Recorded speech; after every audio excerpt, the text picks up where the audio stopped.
বাইরে চলছে ঝমঝমিয়ে বৃষ্টি, আর এই বৃষ্টিমুখর সন্ধ্যায় আমাদের সবার মনটাই কেমন যেন তেলে ভাজা করে।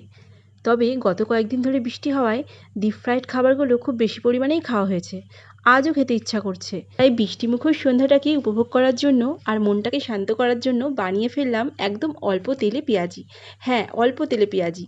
পেঁয়াজির জন্য যা যা প্রয়োজন: বেসন, চালের গুঁড়ো, কিছুটা পেঁয়াজ কুচি, লঙ্কা কুচি, নুন, হলুদ, পরিমাণ মতো জল দিয়ে ভালো করে মাখিয়ে তারপর মাত্র 2 চামচ তেল ফ্রাইং প্যানে দিয়ে চারিদিকটা ভালো করে মাখিয়ে নিলাম। এরপর ছোট ছোট করে পেঁয়াজিগুলোকে দিয়ে ঢেকে মিডিয়াম টু লো ফ্লেমে উল্টে পাল্টে ভালো করে ভেজে নিলাম। সম্পূর্ণ পেঁয়াজিটা ভেজে আমি তুলে নিয়েছি। এরপর একটা ন্যাপকিনে এক্সট্রা যে তেলটা রয়েছে সেটাকে সোপ করে নিলাম। আর এদিকে পেঁয়াজি ভাজতে ভাজতে আমি চাটাও তৈরি করে নিয়েছি। চা আর 1 প্লেট ভালোবাসা একদম তৈরি। বৃষ্টিমুখর সন্ধ্যায় 1 কাপ গরম গরম চা আর তার সাথে 1 প্লেট তেলে ভাজা, আর কি চাই।